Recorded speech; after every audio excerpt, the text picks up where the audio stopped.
আসসালামু আলাইকুম। এই শীতের রাতে অনেক কষ্ট করছেন, আপনারা হচ্ছেন পরীক্ষিত মানুষ। আজকে আমরা এখানে একটা কনসার্টের আয়োজন করতাম, একটা ফোঁটা জায়গা পাইতাম না, ঠিক না? কিন্তু আপনারা সেই পরীক্ষিত মানুষ, সেই মানুষগুলো থেকে বেরিয়ে এসে আপনারা এই কনকনে শীতের রাতে এখানে বসে আলোচনা শুনছেন।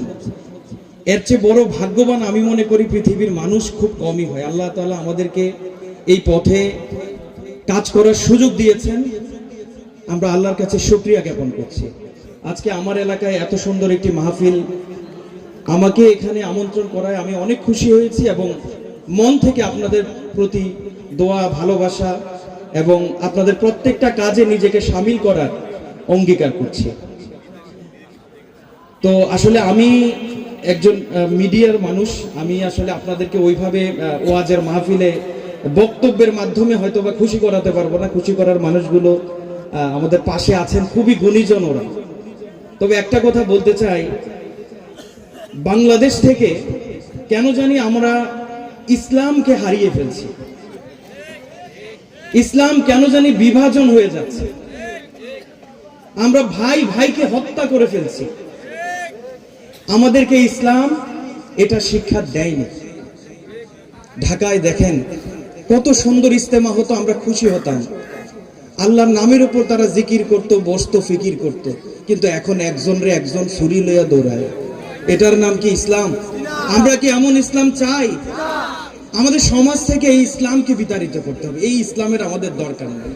আমরা যদি ভ্রাতৃত্ববোধ না রাখতে পারি, আমাদের ভিতরে যদি ভালোবাসা না থাকে, আমাদের ভিতরে যদি মায়া না থাকে, আমরা যদি সামান্য নিজেকে জাহির করার জন্য অন্য মানুষের উপর আঘাত করতে পারি, আমরা নিজেদেরকে কখনো মুসলমান হিসেবে দাবি করতে পারবো না।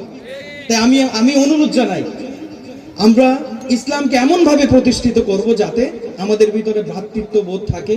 আমরা ইসলাম দিয়ে আমাদের এই সমাজটাকে এমন ভাবে ভরিয়ে তুলব যাতে আমাদের ইসলাম দেখে অন্য ধর্মের মানুষ হিংসা করে।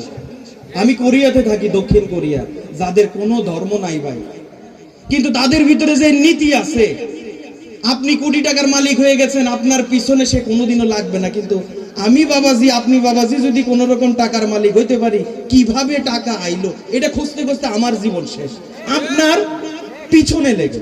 এটাই হলো আমাদের বাংলাদেশের মুসলমানদের সবচেয়ে বড় অপরাধ, সবচেয়ে বড় দোষ। আমরা যদি নিজে ঠিক হয়ে যাই, আমার সোনার বাংলাদেশ অনেক এগিয়ে যাবে।